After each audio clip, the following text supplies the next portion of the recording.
انت غلط. انا بس مسؤول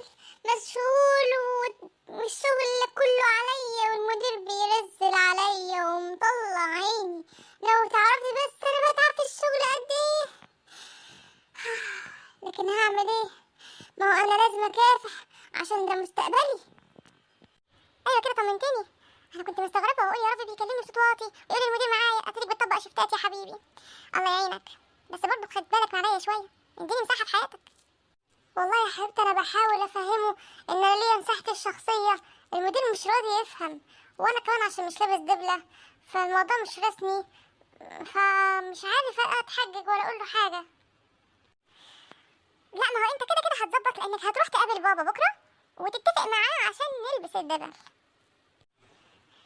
هو هو لازم بكره؟ لا انا مش فاضي